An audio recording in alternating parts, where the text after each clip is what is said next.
Hi friends, welcome back to my YouTube channel and my name is Khushi Kucheria, and in this video we are going to start with something really new.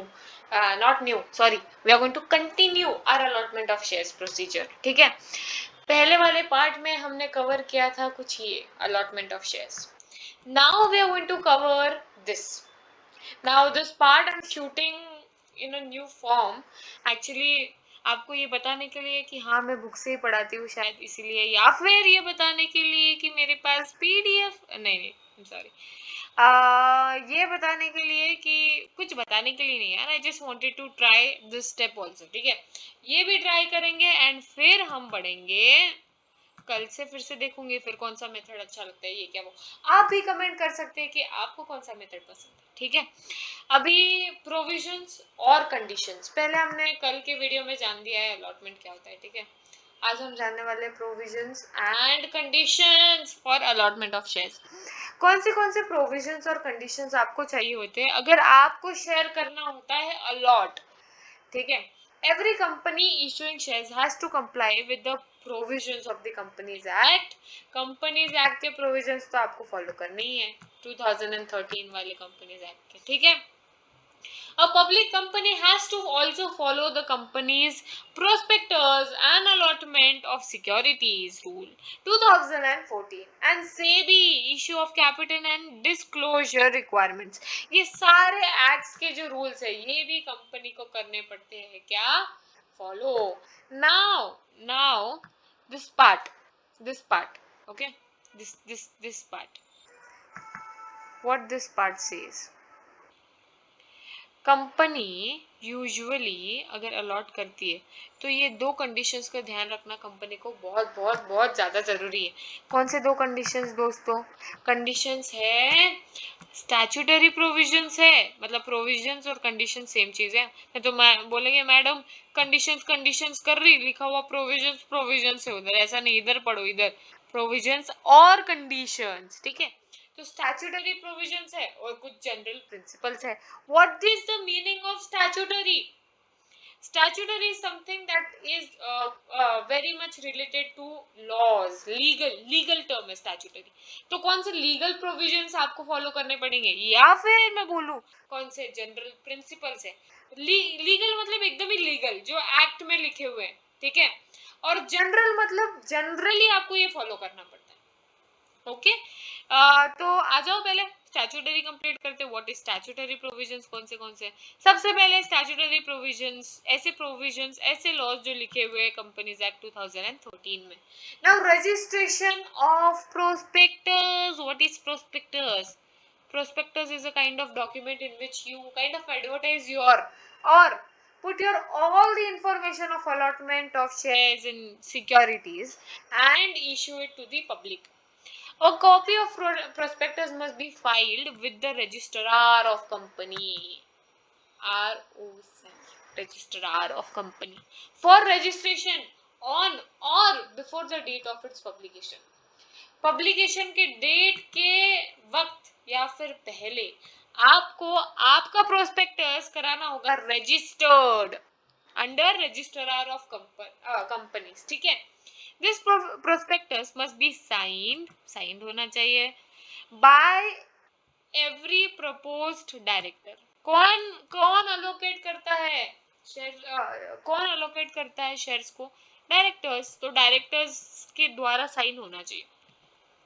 आइए next point जानते हैं. सबसे पहला point क्या है? सबसे पहला काम आपको क्या करना पड़ेगा, ये ना लिख के रखो, फिर फ्यूचर में अगर आप कभी अलॉटमेंट करते हो शेयर्स का तो ये कर लेना उस टाइम, तब फिर आपको याद आएगा अरे हाँ यार पढ़ा था, अच्छा हुआ पढ़ा. सबसे पहला है रजिस्ट्रेशन ऑफ प्रोस्पेक्टस. दूसरा है एप्लीकेशन मनी. क्या बोलता है ये application money? The companies act states that along with the application form के साथ साथ the applicant has to pay a minimum of 5% of the nominal amount of the shares or such other amount as specified by SEBI. minimum of 5% amount भर देना भाई. एक nominal amount भरनी पड़ती है, अगर नहीं भरी तो आपको अलॉटमेंट नहीं होगा. ठीक है, और सच अदर अमाउंट इज, और या फिर कोई भी ऐसी दूसरी भी अमाउंट रही जो सेबी के द्वारा सेबी में लिखा हुआ है या फिर सेबी ने रेकमेंड किया है तो वो भी ठीक है. SEBI has specified for public companies the applicant money to be minimum 25%. Applicant money minimum 25% of the nominal amount of shares. The application money is to be paid in the bank specified by the company. क्या application money bank में उसका payment हो जाना चाहिए और वो जो bank होगी वो स्पेसिफाई करेगी प्रोस्पेक्टस में कंपनी की कौन सी बैंक है. Minimum subscription.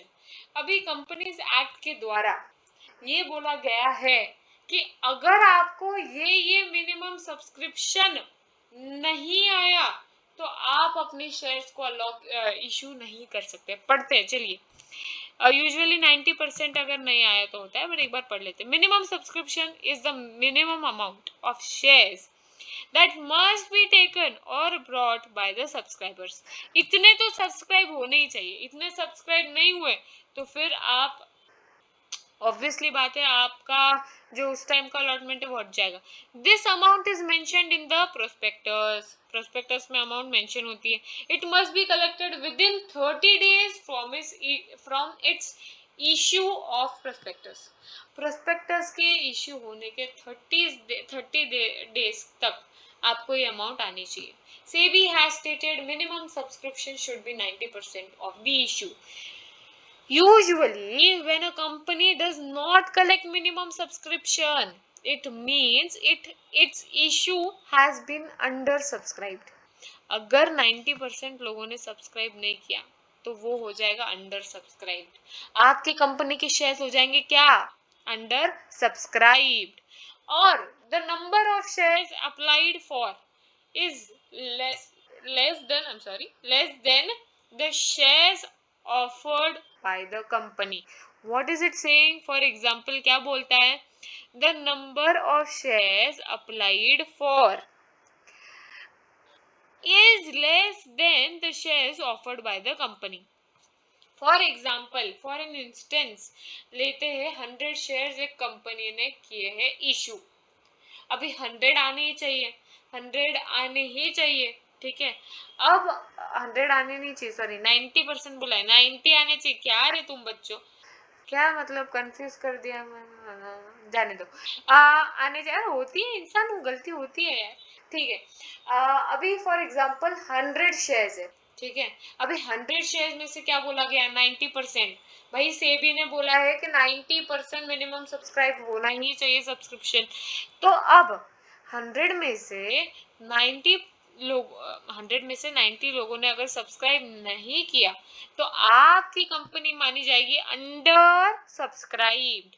If minimum subscription is not collected with in the specified time. उसका टाइम भी है 30 डेज तक. अगर मिनिमम सब्सक्रिप्शन आपको नहीं आया the entire amount received as applicant money should be returned to the subscribers within 15 days of closure of issues. अगर आपकी ये कंडीशन सेटिस्फाई नहीं होती है, क्या है कंडीशन?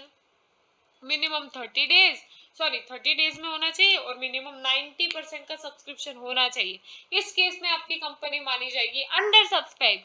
और अगर अंडर सब्सक्राइब्ड की कंडीशन आपकी कंपनी में बनी हुई है तो आपको क्या करना पड़ेगा? आपको करना पड़ेगा सारे शेयर होल्डर्स के एप्लीकेंट मनी को रिटर्न लौटाना पड़ेगा और ये काम हो जाना चाहिए 15 दिन तक. ठीक है. To avoid such a situation company में enter into a underwriting agreement with the underwriters. Writing agreement में कंपनीज को जाना पड़ेगा. अंडरराइटिंग एग्रीमेंट क्या है? इधर बॉक्स में दिया हुआ है. ठीक है. अभी क्लोजिंग ऑफ सब्सक्रिप्शन लिस्ट. क्या होता है क्लोजिंग ऑफ सब्सक्रिप्शन लिस्ट? क्या होता है closing of subscription list? As per SEBI the subscription list must be kept open for at least 3 working days. अभी क्या होता है ना, सब अभी आप कभी कॉलेज में एडमिशन करने जब जाते हो तब बोलते हैं ना कॉलेज का एडमिशन ये दिनों तक ये तारीख तक ही खुला है बर का, इतना ही टाइम है. उसके बाद एप्लीकेशन एप्लीकेशन एप्लीकेशन हो गया बहुत ज्यादा, सॉरी, क्या एडमिशन बंद, ठीक है, 15 तारीख के पहले आओ नहीं तो एडमिशन बंद बरका, ऐसे बोलते हैं ना, तो वैसे इसका भी है। अगर आपने सब्सक्रिप्शन लिस्ट दी है तो एटलीस्ट 3 वर्किंग डेज तक, sorry, the subscription list must be kept open, ये जो सब्सक्रिप्शन लिस्ट है वो ओपन होनी चाहिए at least for 3 working days and not more than 10 working days, minimum 3 working, maximum 10 working days. Applicant can apply for shares only when the subscription list is open. Subscription list जब open होगी तब भी ही आप application को allot कर सकते हो, sorry, application के लिए अप्लाई कर सकते हो. Basis of allotment, allotment of shares will be on the basis which will be decided for each category of subscribers. Allotment will be as per the minimum applicant size as fixed by the company. अभी है ना, category, each category of subscribers, allotment of shares will be on the basis of basis which will be decided for each category of subscribers. categories form की जाती है, उसके basis पर subscribers are decided. Now see guys, the topic which you are learning right now, you are just taking baby steps. ये बहुत ही एक आपने शुरुआत करी अभी पढ़ने के लिए. बेसिस ऑफ अलॉटमेंट मैंने बता दिया कि क्राइटेरिया इतना, सब्सक्राइबर इतना है. पता है हर एक चीज के ऊपर there is a lot of theory which you go when you become a very professional chartered accountant या फिर CS या फिर ऐसे बड़े बड़े लोग हो जाते हो तुम, तब आपको पढ़ना पड़ता है. इसीलिए तो कहा गया है कि CA के एग्जामिनेशन बहुत हार्ड होते हैं. This topic overall is very very depth में है इसके बारे में, तो आपको अभी थोड़ा थोड़ा जानने की कोशिश करनी है और इसके अंदर आपको डीप में जानना है तो ले लो भाई CA CS, पर अभी आपके सिलेबस में जितना है उतना ही कवर किया जाएगा. You have to keep this in mind. धीरे धीरे करके तो आप ये करोगे ना, आप पैदा होते ही चलने थोड़ी लग जाते हो. यू फर्स्ट बहुत दिन लगते हैं आपको चलने के लिए, प्रैक्टिस करते हो, स्क्रोल मतलब जो भी है वो डॉगी के जैसे चलते हो, उसको अलग अलग तरीके से चलते हो और उसके बाद फिर होता है. तो what are you doing right now is you are taking baby steps. Everything has a depth, बहुत डेप्थ में है. जैसे कि मैंने आपको application, allotment, first call, final call, फिर उसके अंदर भी प्रोसीजर्स ही बहुत सारी चीजें होती है. so you have to be patient and if you are interested in all this you have to take some very professional courses in future. ठीक है. so over subscription क्या होता है? what is over subscription? Over subscription means when application, ए यार क्या रे क्या बच्चों, ओवर सब्सक्रिप्शन मालूम है क्या क्या होता है? ओवर सब्सक्रिप्शन होता है अंडर सब्सक्रिप्शन का अपोजिट. ये वाली जो चीज है ना, इसका अपोजिट. 100 को बोला था, 110 लोगों ने कर दिया है इशू, एप्लीकेशन को अप्लाई कर दिए, तब होता है ओवर सब्सक्राइब. मतलब जितना आपने जितना एक्सपेक्टेड था उससे ज्यादा. इस केस में क्या होता है? Over subscription means when application received for shares are more than the number of shares offered by the company. Application जितना आपने रिसीव किया है वो आपने जितना मतलब आपने जितना बोला था कि भाई 40,000 चाहिए, मिल गया आपको 45,000, तो ज्यादा मिल गया ना, इस केस में होगा ओवर सब्सक्रिप्शन, ओवरफ्लो हो गया है सब्सक्रिप्शन का. SEBI does not allow any allotment in excess of securities offered through offer document और प्रोस्पेक्टस. आपने सारी प्रोसीजर्स के पहले ही, प्रोस्पेक्टस और रजिस्ट्रेशन के वक्त ही आपने सारा चीजें क्लियर कर दी आपके प्रोस्पेक्टस में. मिनिमम 40,000 है, इतना है, ये है, वो है. सेबी अलाउ नहीं करती आपको कि आप इस क्राइटेरिया को चेंज कीजिए बाद में. ठीक है. Allotment in excess is also not allowed कि चलो आप बोलेंगे चलो 1-2 लोगों को और ले ले, ये सब पॉसिबल नहीं है. However it may permit to allot not more than 10% of the net offer. SEBI आपको ये भी बोल रही है इधर कि भाई चलो ठीक है, 10% के ऊपर तो बिल्कुल भी अलॉटमेंट अलाउड नहीं है. ठीक है. Permission to deal on stock exchange.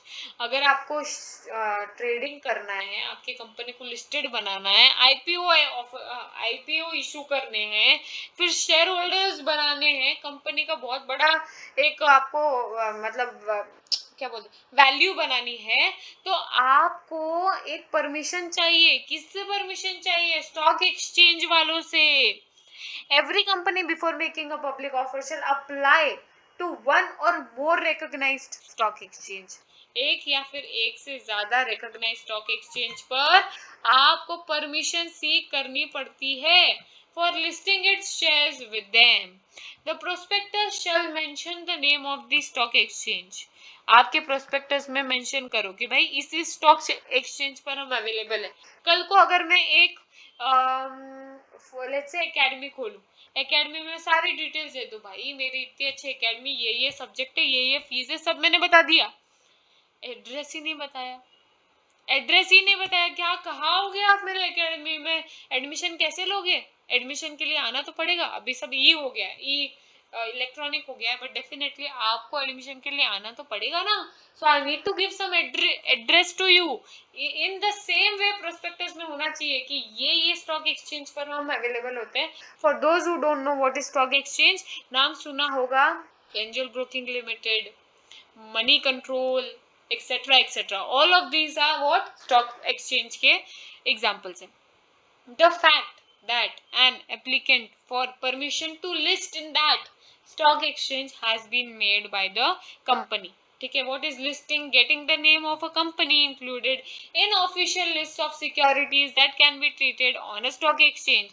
आपको अगर स्टॉक एक्सचेंज में आना है तो आपको आपकी कंपनी को एक ऑफिशियल लिस्ट ऑफ सिक्योरिटीज में डालना पड़ेगा, उसको कहा जाता है लिस्टिंग। 8th पॉइंट क्या बोलते हैं देखो, appointment of managers to the issue and various other agencies. Appointment of managers to issue or various other agencies. Company has to appoint one or more merchant bankers to act as a manager to the public issue. यार आपको है ना एक से ज्यादा merchant bankers के पास जाकर उनको मैनेजर्स बनाना पड़ेगा, ताकि आपका पब्लिक इश्यू जो है वो स्मूथली हो जाए। बहुत सारे लोग एक साथ अगर आपके एप्लीकेशन में मनी डाल रहे, पैसे डाल रहे, तो you need some bankers also, merchant bankers जो अच्छी से इन सारी चीजों को मैनेज करें।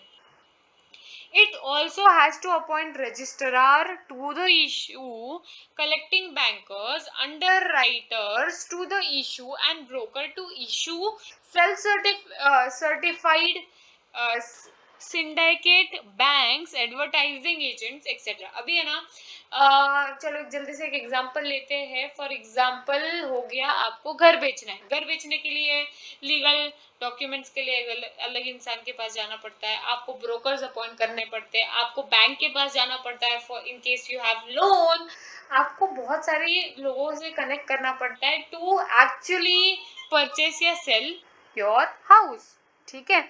इन द सेम वे लिस्टिंग कराना बहुत बड़ी चीज होती है ऑल ओवर इंडिया और ओवर द वर्ल्ड। आपके कंपनी में कोई ओनर बनने वाला है, in that case you need lot of people to actually do all those formalities for you. Merchant bankers चाहिए होते हैं, रजिस्ट्रार्स चाहिए होते हैं, कलेक्टिंग बैंकर्स चाहिए होते हैं, अंडर राइटर्स चाहिए होते हैं, ब्रोकर्स चाहिए होते हैं, एडवर्टाइजिंग एजेंट्स भी आपको चाहिए होते हैं। सो आपको बहुत सारी चीजें एक साथ चाहिए होती है। So appointment of managers to issue and various other agencies, इन सारे एजेंसीज के अंदर इशू करने के लिए आपको मैनेजर्स को अपॉइंट करना पड़ता है। I guess in this way we have thoroughly completed statutory provisions। एक बार फटक से रिवीजन करने का रे दोस्तों, एकदम फास्ट, हाँ एकदम 2 मिनट में। प्रोविजंस आपको अलॉटमेंट ऑफ शेयर्स के लिए क्या क्या लगते हैं? तो 2 टाइप के प्रोविजंस होते हैं, स्टैट्यूटरी प्रोविजंस और जनरल प्रिंसिपल्स। स्टैट्यूटरी प्रोविजंस हमने अभी कंप्लीट किया है, जिसका पहला पॉइंट कहता है कि आपको प्रोस्पेक्टस कराना होगा रजिस्टर्ड, और दूसरा पॉइंट कहता है, और वो होना चाहिए साइंड बाय डायरेक्टर्स। दूसरा पॉइंट कहता है कि एप्लीकेंट मनी, आपका जो एप्लीकेंट मनी है उसको एटलीस्ट लोगों ने मिनिमम जो पेमेंट की होगी वो 5% की पेमेंट की होगी, और आपका जो एप्लीकेशन मनी का अमाउंट है वो आपके पूरे अमाउंट से एटलीस्ट 25% होना चाहिए। जैसे कि हमने कल के वीडियो में देखा था दोस्तों, जिसको ये पॉइंट समझ में नहीं आया मैं एक बार समझाती हूँ। जैसे कि हमने कल के पॉइंट में कल के वीडियो में देखा था कि अगर 10 रुपीज का फेस वैल्यू है तो एक साथ कंपनी यूजुअली 10 रुपीज एकदम से नहीं मंगाती लोगों से, 4, 5 और एक रिजर्व में डाला था, देखो याद है क्या? तो वो कॉल्स बोलते हैं, फर्स्ट कॉल सेकंड कॉल, तो एप्लीकेशन मनी वो 10 रुपए में से एटलीस्ट 25% आपका एप्लीकेशन मनी होना चाहिए, ठीक है? तो 5 रुपीज अपने एप्लीकेशन के मनी के एप्लीकेशन मनी के द्वारा मंगा दिए, तो उस हिसाब से, ठीक है? नाउ मिनिमम सब्सक्रिप्शन होना चाहिए 90%, और वो होना चाहिए 30 डेज के अंदर अंदर। अगर ये कंडीशन सेटिस्फाई करती है आपकी कंपनी मानी जाएगी अंडर सब्सक्राइब्ड। और क्लोजिंग ऑफ सब्सक्रिप्शन लिस्ट 3 दिन के वर्किंग डेज के अंदर, 3 दिन is minimum and 10 days is maximum for your closing of subscription list, and basis of allotment each category के लिए अलग अलग सब्सक्रिप्शन होती है, उसके लिए अलग अलग एप्लीकेशन अलॉट किए जाते हैं। ओवर सब्सक्रिप्शन क्या होता है? अगर आपकी शेयर्स हो गए हैं ओवर सब्सक्राइब, मतलब क्या है? एप्लीकेशन रिसीव्ड हो गए हैं number of shares offered by the company से ज्यादा, और 10% से और भी ज्यादा हो गए, उसको बोलेंगे over subscribe. Permission to deal on stock market, stock market के ऊपर डील करने के लिए परमिशन पहले मांगो, उसके बाद ही आपको जगह मिलेगी। लास्ट पॉइंट कहता है कि अलग अलग कामों को करने के लिए अलग अलग मैनेजर्स और एजेंट्स को आपको करना पड़ेगा अपॉइंट, ताकि आपके सारे काम हो जाए अच्छी तरीके से। Let's go to general points. अब ये फटाफट होने वाले अपने, क्योंकि जनरल पॉइंट्स है बहुत ज्यादा ही जनरल है, ठीक है? प्रॉपर अथॉरिटी क्या कहता है? ये proper authority the board of directors और द अलॉटमेंट कमिटी, ये दो ही लोग हैं जिसके पास proper authority, board of directors और अलॉटमेंट कमिटी होती है।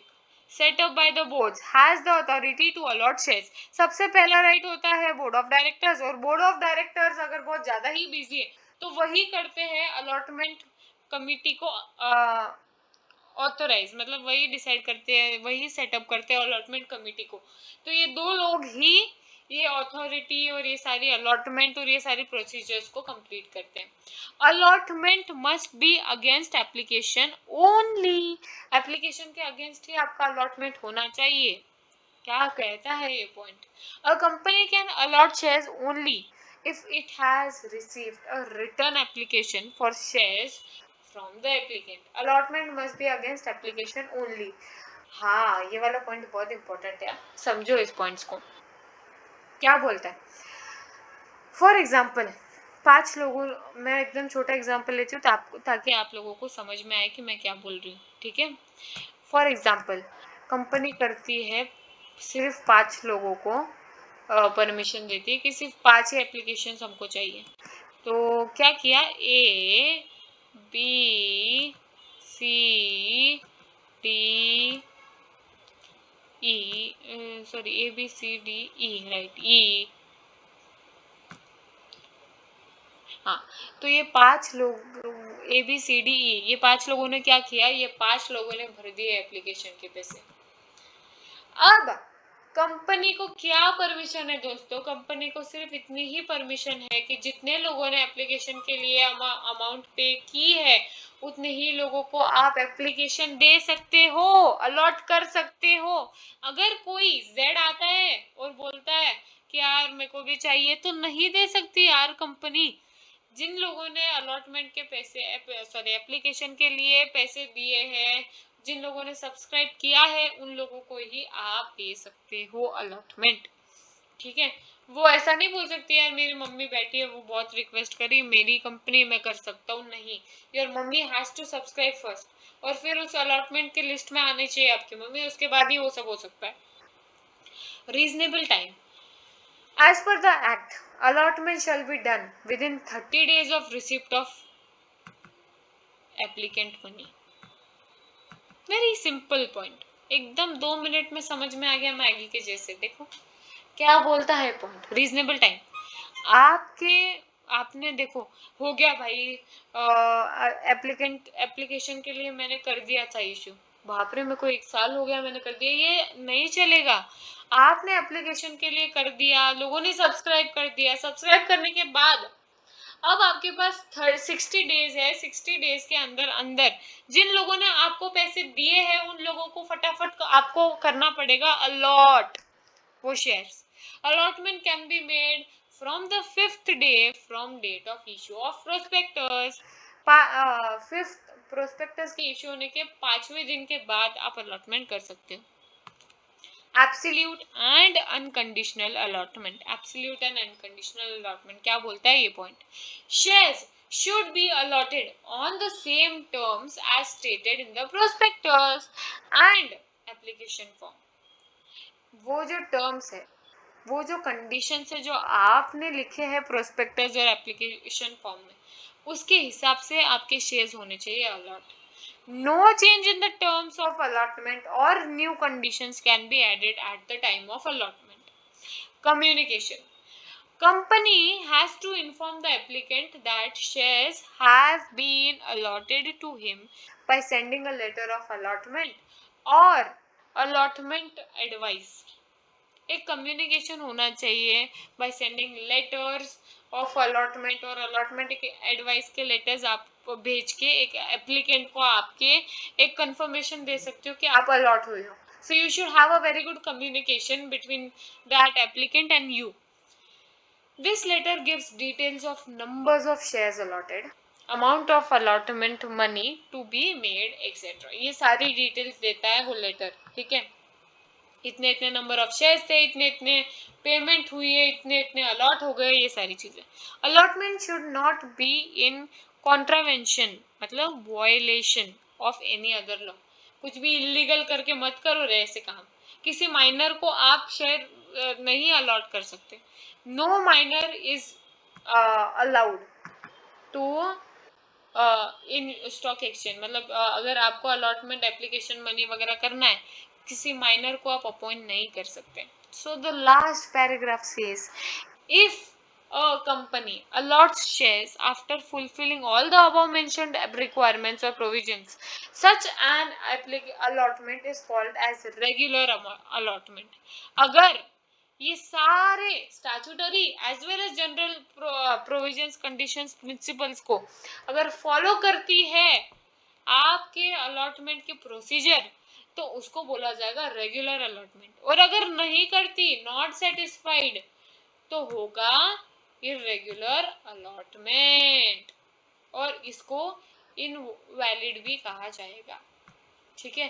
तो अगर आपको बड़ा होके बहुत बड़ा आदमी बनना है, अपनी कंपनी बनानी है, उसको लिस्टेड बनानी है, पढ़ो ये सारे पॉइंट्स और इस प्रोसीजर से आप करो, ठीक है।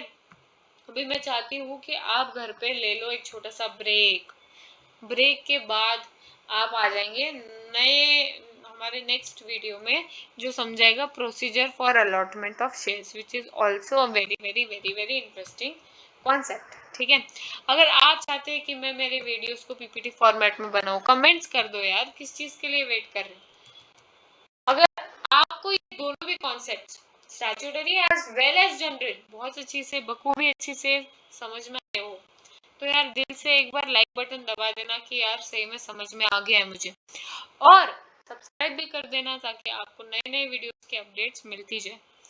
एंड थोड़ा सा ब्रेक लेके बैठो, आधा घंटा आपने पढ़ा है, दैट्स अ ग्रेट थिंग। एक 5 मिनट टहलो, इधर उधर जाओ, ब्रेक लेके बैठो फिर से, और फिर से टिक मार्क करना फिर, ठीक है। चलो bye, good night, goodbye. मैं रात को बना रही हूँ, अगर आप सुबह देख रहे होंगे तो गुड मॉर्निंग और गुड इवनिंग और गुड आफ्टरनून, ठीक है। चलो बाय, टेक केयर।